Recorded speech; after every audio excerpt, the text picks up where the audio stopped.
Hey guys, today we're going to be talking about the American economy in the 1800s. So we've already passed the Federalist period. We're kind of going back in time to that time period, like right when the century changes, and we have established ourselves as a country up until our next time period, which is going to be the Civil War period. So, what economic changes happen during that time period? What is developed, and how does that impact American history and American society at the time? Okay, so our dates that we're looking at today is 1790 to 1860. So we are kind of in the middle of our period 4. Okay.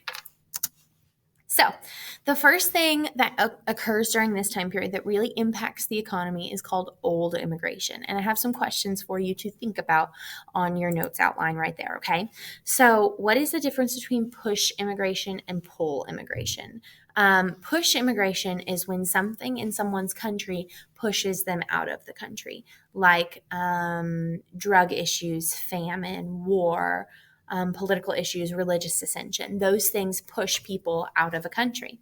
Pull immigration is your country's doing okay, but there's a country over there or a place over there that I would like to go to because of the opportunities there. It's pulling you there, okay? So immigrants will come to America in a mass swath during this time period for a variety of reasons. Some get pushed out of their country, some just want to try and make a better life in America, okay? So in the 19th century, where do you think that immigrants settled, and why do you think that they settled there? Well, the answer is they settled on the coast. For the most part, immigrants will settle a lot on the Atlantic coast because as soon as they get there, there are job opportunities in those cities, in those ports on the coast, okay? So then if we have a bunch of people who weren't previously in a city who moved to the city, you got to think, number 3, what does urbanization do to cities? If we have lots of people living in a small area, that's going to add to our crowding, our pollution, our housing issues, our food issues. Are we going to be able to feed all those people in a city? So think about those things as we're talking about old immigration during this time period. Okay, so old immigration consists of Irish and Germans for the most part. That doesn't mean that other people from other countries weren't coming to America, but the mass numbers of people are Irish or German.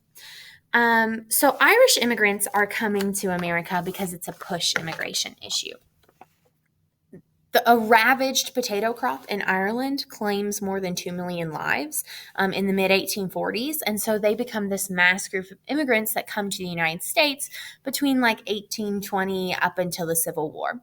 We have 2 million more immigrate after the potato famine, and that's more of a pull immigration. They hear from their family members and from their Irish kinsmen who are in America who have had opportunities. They're also facing discrimination in Ireland. Many like Irish Catholics were often very poor. They were hated by native Protestants.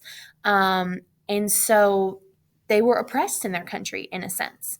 When the Irishmen come to America and settle in the cities on the coast, there's race riots and issues between Irish and African Americans and free blacks living in those northern Atlantic port cities. And I want you to really think about why here for a second. Because they're both seen as less than in American culture, and so they're both competing for the same class of jobs, lower class jobs, and so they start to resent each other because of that competition. And later on, we're going to see that the Irish in general will improve their condition by acquiring some amounts of property, but for the most part, they will be exploited in what's called a political machine. And political machine is when someone in power gives out bribes for votes and builds a giant machine around their political persona. And the Irish are very susceptible to that because they don't have the education to be well-educated citizens to vote for what they really want. Because they are poor, someone giving out handouts in exchange for votes is something that they might need. All right, the next group of mass immigration that comes to the United States during this old immigration period, and there will be a new immigration period, are German immigrants, okay? So German immigrants, over 1.5 million of them come to the United States during this time period, like 1820s to the Civil War time period. And they become one of the largest groups of immigrants because they just continue to immigrate here. Many of them were uprooted farmers displaced by like crop failures and famine and things like that. Some were political refugees refugees, but for the most part, a lot of them came here because of the promise of American opportunity. The Germans that come over, on average, are just better educated than the Irishmen and the other frontier Americans that they encounter because of the establishment of education in Germany. I mean, you know, the word kindergarten is a German word. They had already had strongly supported public schools in Germany for years. So they come over with the knowledge of reading and writing their own language and are quickly able to pick up reading and writing of English. And so, as such, they just kind of move up the hierarchy, the social class in America, a lot faster. They will settle some in the port cities, but because they have a little bit more education, a little bit more money, they'll be able to buy property out in the West where property is up for sale and it's not too expensive. So think like Wisconsin and Michigan and Illinois. Those areas will be bought up by a lot of German immigrants, and they'll start very successful dairy farms and other types of farms there. And the Germans, because of the lack of institution of slavery in Germany, when they come here, many of them are very appalled by slavery, and they become some fierce abolitionists. And they end up settling in the North, where at this point in time, especially in that Northwest Territory, there is no slavery. And some of the things that they bring with them remain in our culture today, like kindergarten, like beer, like pretzels. So the thing about all of these new immigrants is they bring their own cultural ideas, and many native, like American-born Americans are upset at the changing of the culture that these people are bringing over. And that sparks anti-foreignism. And the term that they use in the time period that we call today is called nativism. And it's the idea that if I was born here in America, I'm better than everyone else. That's the idea of nativism. Okay. So I want you to brainstorm right now in your head. What do you think that these Americans that were born in America, fear about immigrants back then? Okay. So I've come up with a little list for you. About why an American might consider themselves a nativist. Especially the Irish Catholics, they reproduce very quickly, like rabbits, kind of. So we've got giant Irish families coming over and they continue to have children, and that scares some of the native-born Americans that were nativist. As they join those political machines, yeah, it's not right, but they are gaining political power through those political machines. They're able to sway large cities and to swing another way because of their mass amount of votes. Once they're naturalized and they can vote. There's this idea, it's called WASPs, White Anglo-Saxon Protestants. The idea of being a WASP sets you like above in a social class.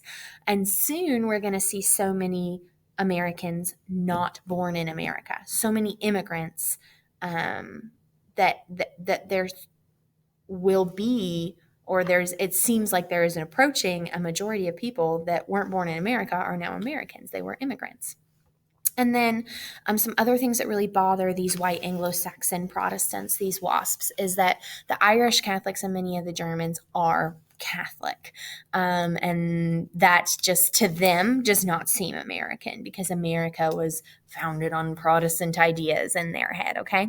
And then one thing that they both bring is alcohol, okay? So the Irish and the German culture, in their culture, they just drink, not to get drunk, they just drink with meals and they drink at parties, and it's a thing that adults do. And that wasn't so much in the American culture. I mean, it was for lower classes, but it wasn't so much accepted in the American culture, but it's very accepted in the Irish and German culture of the day. And that scares many of these WASPs who see alcohol as like drudgery and awful, and it tears up families and it can't be enjoyed at all. Okay. And that's just not the idea of Germans and Irish immigrants. Okay. So an entire political party centers around nativism. And it's called the Know Nothing Party. So in the 1850s, a very extreme nativist party comes together and they form the Know Nothing Party. And they're called the Know Nothing Party because if you were asked about it, you were supposed to say, I know nothing. So it's kind of like a secret club in a sense, a secret club of these people that thought they were elite because they were American-born whites and not immigrants. And so they are fighting politically, even though they're like secret. They had like a newspaper and they had candidates at the local level. Okay. They advocate rigid restrictions on immigration and the like restrictions on naturalization, raising the number of years you have to be living in America before you are considered a citizen that can vote. And they also advocate for deportation laws. And they call the people that they want to deport alien paupers. And paupers is another word for poor people. It's kind of derogatory. Okay, so that's the Know Nothing Party. I know nothing. All right, so let's take a look at why those things matter, why the German and the Irish coming to the Americas matters, because they set up this giant base of labor that is able to build upon what's already happening, the Industrial Revolution. So they will become those wage workers that work in the Industrial Revolution. So let's dive into what that means. Overall, if we're looking at what does the Industrial Revolution mean, it already kind of happened in Europe. It started in Great Britain. It comes to America. And overall, we have factories that are revolutionized that make things faster and bigger factories. We will see the rise of slavery, and we'll get into why. And then the biggest industry that comes from the Industrial Revolution is the textile industry. It's not the only one where giant factories are being built and assembly line techniques are kind of being used, but it is the biggest one. And textile means fabric. They're making fabrics or dresses or sewing, things like that. All right. So America's Industrial Revolution is spurred on by inventions. And one of the main inventions was invented in 1793 by Eli Whitney, and it's the cotton gin. Eli Whitney was already kind of famous for inventing interchangeable parts, the idea that we build this machine, and if it breaks, we don't just scrap it and build a new one. We need to be able to make machines with regulated and standard parts. So even if this machine is different, we make belts that run the machines all the same. So we can just, if the belt breaks, we just take out this one and put in an interchangeable one. So he is already pretty well known for that sort of thing, but he invents the cotton gin. And the cotton gin is 50 times more effective than picking cotton by hand. It has this, there are machine ones and then there are crank ones, and it picks the seed, the brown nasty stuff, out of the soft white cotton very, very quickly instead of doing it by hand. So prior to this, hand picking 1 pound from 3 pounds of cotton took one slave an entire day, and now it's done within the hour. So overnight, even though it wasn't intended to do that, overnight, now slave owners are thinking, well, I can produce more cotton now because I don't have to set my workers and my slaves aside to pick the seed out. A machine can do that. One person can run the machine. So the other industries like indigo and tobacco that were still very involved a lot of labor, why do those when you could make a lot of money doing cotton? So indigo and tobacco kind of falls to the wayside. Rice kind of falls to the wayside. And this is the moment, like the early 1800s, that cotton really becomes the industry of the South and really, really grows. And even if you go to the South today, if you're driving through the countryside, it's just fields and fields and fields of cotton, and it's beautiful. But the fact that the South becomes tied to cotton, they call it king cotton. It's what we serve. We serve cotton. It is our livelihood. It is our politics. It is our economic. It is our economics. It is our social class. Everything was about cotton. They even had king cotton like pageants, and they would name a queen of cotton in these small towns. So if they have an increased need for cotton because it makes them money, they're going to increase the amount of slaves that they have. And so the indirect effect of the cotton gin was that it increased slavery. And then that cotton was sold to the North for those textile factories that are booming. And now we will need more sewing machines in the North. So even though it's the Industrial Revolution, it's all about industry and factories, we have to get those raw materials somewhere. And that came from the invention of the cotton gin that made picking the seeds out of cotton much, much faster.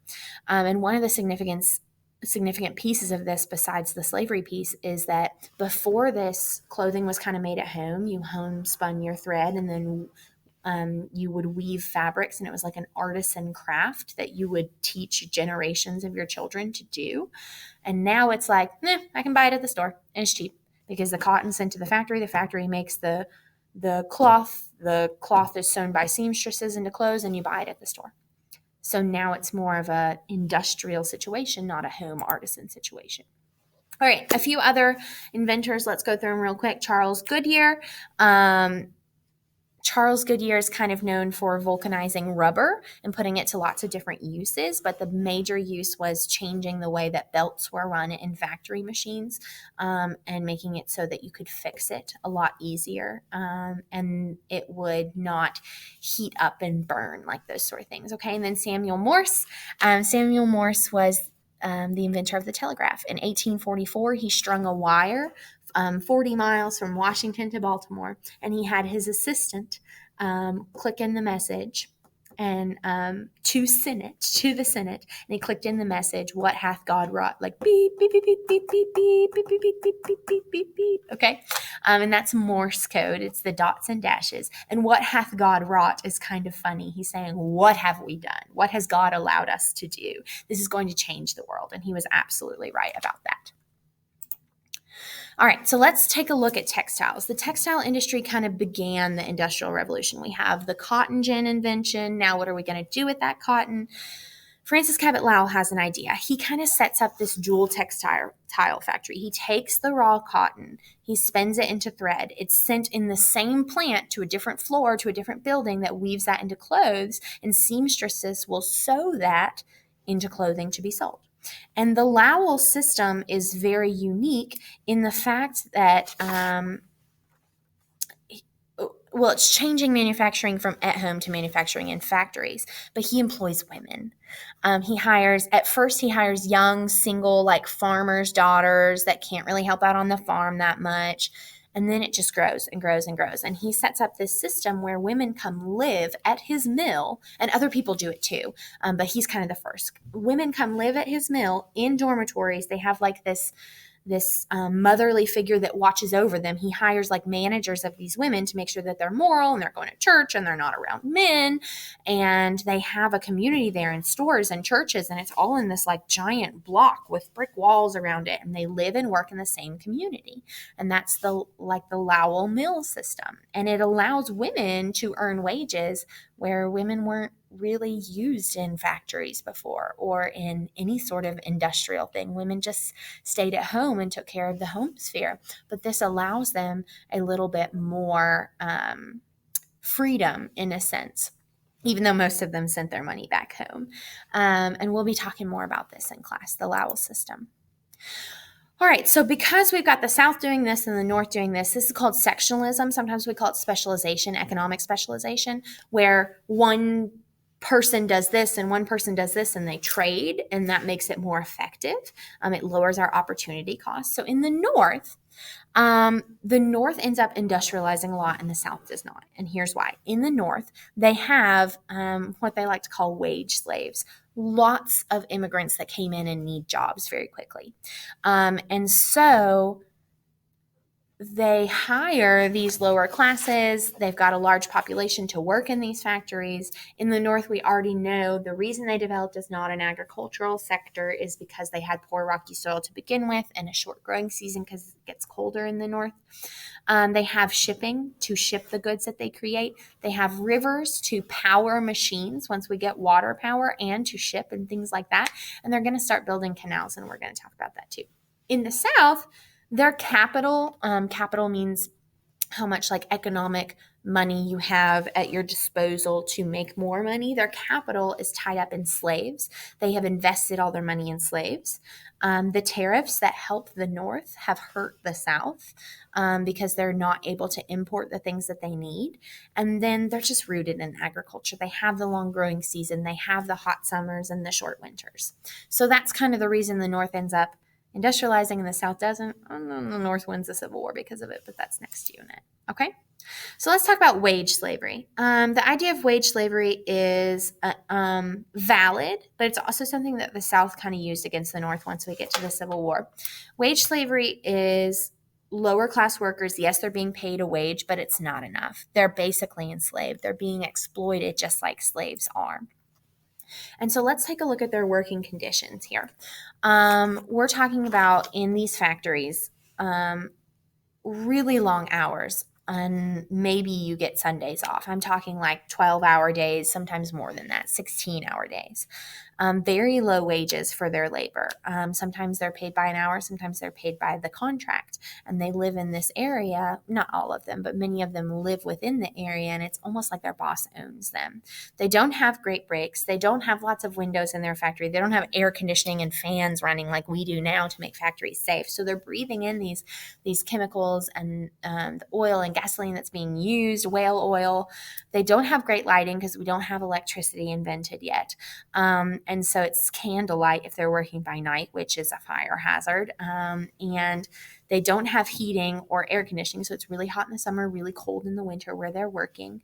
Many companies outlawed unions, so you couldn't collectively bargain for better wages or better hours, and that won't really happen until the 1870s, 80s, and 90s. And many of these factories use child labor because in their eyes, they could pay a child less than they would pay an adult. So part of the Industrial Revolution is, hold on, let me go back for a second. Many of them would also hire women because in their eyes, they could pay a woman less than they could pay a man. Okay, part of the Industrial Revolution is who is feeding these people, and how is the West interconnected? We've talked about North and South, so let's take a look at the West. In the West, we do have a large population growth, especially in that Northwest territory that was established under the Articles of Confederation. A lot of those cities like Chicago, Illinois, Milwaukee, Wisconsin, and like Lansing, Michigan, Detroit, Michigan kind of start now during this time period with a lot of German immigrants that move out there and people that were just tired of the East, people that are like, I'm going to make it big out West, that sort of idea. And so Ohio and Indiana and Illinois, that part of the Northwest Territory, kind of become wheat centered. They become smaller farms, not like giant plantations, but still large enough to make a profit, that start growing grains. And those grains, we call it the breadbasket of the United States during this time period. The West was very connected to the North, but they would feed the rest of the states in the North and South. And a lot of them most of their produce would float down the Mississippi River, which was the main way of transport down to feed the booming cotton kingdom down in the South. They also do a lot of corn, and corn was used to make whiskey, and the leftovers were used to make pig feed. So they're farms that once started out with like, I'm a German immigrant, I'm going to buy this farm and make it for me and my family, then turn into cash crop farms, but not like big plantations because they have to hire workers. So they are large scale. They're very specialized. We only do corn. We only do wheat. We only do grains. And they're often traded to feed the rest of the states. I'm sorry. So let's talk about some Western inventors. John Deere, you've probably heard of him, invented the steel plow. It was thought up until right before the Civil War that the West was useless because the top layer of the soil was so matted with roots and these very hard and coarse grasses that they were like, nothing's going to grow out there. Their wooden plows that were pulled by oxen or donkeys or horses would often break in the soil, and they'd have to constantly build new ones to replace it. Well, John Deere invented the steel plow, and it wasn't very cheap, but dang was it effective. And it broke through that matted soil, and they realized, oh, the West doesn't suck. Like, it does have good soil. You just got to get through those coarse grasses. And when I say West at this point, I mean not really past the Mississippi River, okay? We're still kind of just in that Northwest Territory. And then Cyrus McCormick in the 1830s introduced the mechanical mower reaper. It could do the work of 5 men, and it just does a lot better job of cutting down what is already there in order to make it good farmland. Okay, so we see that big farming change from subsistence to large-scale specialized cash crop agriculture, but they still have to, because of lack of transportation invented, they still have to settle near rivers so that they can float their goods down to trade them. Okay. All right, we're going to be talking about transportation in class. So that whole big chart in your notes, we're going to skip it and do it in class, and we'll continue on after that. So go ahead and flip there for me. All right, so because of all those pieces of transportation that we're going to talk about in class, because of the North doing this and the South doing this and the West doing this, we get what's called economic specialization. It's when we do things based on what we're good at and trade for things based on what we're not good at. So we're going to look at a few regions here. The East, when I say the East, I mean the North, okay, the Northeast. They are very industrial here. They will own like over 80% of industrial capacity. I'm talking factories, warehouses, those sort of things. And that's because they have the most people. Those immigrants settled in those port cities and in those areas. They have lots of rivers in order to trade goods. And their biggest industry is the textile industry, okay? Then we have the South, and the South, of course, we know is more agricultural. Their focus is cotton for export to New England, and they're still trading with Great Britain quite heavily. And the way that they get this done is through enslavement of peoples working on cotton plantations. They don't want to change their economy and their culture. Their culture is tied to the economy, okay? So I'm talking the idea of like landed gentry and the social classes and chivalry and these rich white men in charge of politics. Cotton ruled everything. If you were rich, you were in charge of politics, you were top of the social class. There's political, economic, and social. Okay. We do see some industrial growth, but it never really exceeds what's going on in the North. They just don't build their own factories and make their own textiles when they can just ship it up north and it's done that way. Okay. And then the West, when I say the West, I mean mostly like this Midwest region right here. We haven't really gone much past the Mississippi River at this time point. And like I said already, they kind of become the breadbasket, grain and livestock, and they're sending those foods to the South, to the Northeast, and to Europe. They're feeding most of Europe. They do have the fastest growing population because a bunch of people up here in the Northeast are like, screw it, I don't want to work in this crappy factory anymore. And they move out to the West to try and hit it big, to these Western cities. And they will see some industry growth too, especially on the Great Lakes where it's easy to ship things. Okay. And then politically, there are implications here. So the two northernly sections, the East up here in the Northeast and the West, they're closely interconnected economically. So politically, they're going to become closely interconnected and they're going to believe the same things. And they both, for the most part, have outlawed slavery. Whereas the South kind of is isolated in those ideas. They believe different things. They believe more in states' rights. They have enslaved peoples, and they recognize the institution of slavery. So politically, those are laying the foundation for issues that are going to cause the Civil War. Okay. All right, so let's overall look at impacts of industrialization, then we'll be done. When we're talking about social impacts, division of labor occurs. And when I mean division of labor, I mean along gender lines, male and female here. So, it becomes more specialized and the work at home becomes less significant because you can buy those things in stores because they were made cheaply in factories. So the home is no longer the center of economic production. We're not making all the things that we need, like candles and like smoking meats and making quilts and making clothes. We can buy some of those things in stores because they're made in factories. They're mass produced in a sense. And so that separate sphere of women becomes, in some people's eyes, less important, and women are more accepted in the workplace. I'm not saying they're accepted, but they're more accepted in those lowly positions, like in a textile mill. We'll also see the growth of cities. We're going to see where Jefferson's idea was very egalitarian and everyone is the common man and everyone has a farm that makes us all equal. That's going away. If it was even there to begin with, it's going away because we've got mass immigration from other countries to the cities. And we are seeing wages rise. Conditions stink. Hours are long. Pay is not great, but it's more than people were paid previously. And because of we've got these classes of the factory owners making all the money and exploiting their workers and paying them crap, we see social stratification, which means the social classes are dividing and dividing and dividing, and the rich are getting richer and the poor are getting poorer. And that's what social stratification means. And then that idea of immigration, well, what all started this? We had a bunch of laborers that were able to labor, okay? So we are getting more immigrants than we are have people having babies in America. It's the largest population factor. And like we talked about before, Germans fear the best because they come with an idea of education and some money, and then the Irish suffer discrimination. Foreign commerce, real quick. Cotton accounts for most of our trade. That is what we're exporting. The manufactured goods made in the North are mostly for America. The food is exported to Europe, but the biggest export is cotton.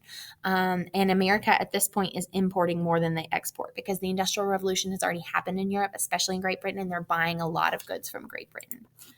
And then last but not least, let's talk about something that is fun to talk about, even if it was really, really overrated.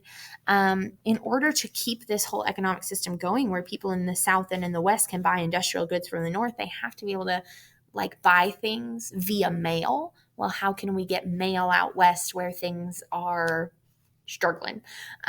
We do have people by the beginning of the Civil War, the 1860s, which kind of bleeds into next time period, that live all the way out in California. That starts in like 1848. They've taken the Oregon Trail, which we're going to talk about. We need a way for them to purchase things and to communicate with people on the other side of the country, or we're not really unified. And so the U.S. Postal Service relies on the Pony Express for a very short amount of time, and it's largely overrated, but you'll see it in all these Western movies, okay? So they are hired essentially to carry mail speedily the 2,000 miles from Missouri, which was like the most westward point where there were big cities, to California, which is like an island essentially at this point. And it lasted only about a year and a half, and it kind of became obsolete because there wasn't a need for it once railroads were invented. But it was basically this system of riders. Like this guy would carry mail from here to here, and then this guy would pick it up and carry it from here to here, and then this guy would go back and get more mail. And it was like this, carry it on and on and on. Not one person going all along, but like an assembly line essentially. And then this guy over here, like that. But it's kind of fun to talk about. And because of the invention of the railroad a little bit later, and because of Morse code, we really don't need the Pony Express. It's very short lived. All right. So that's all I got for you today. Thank you very much.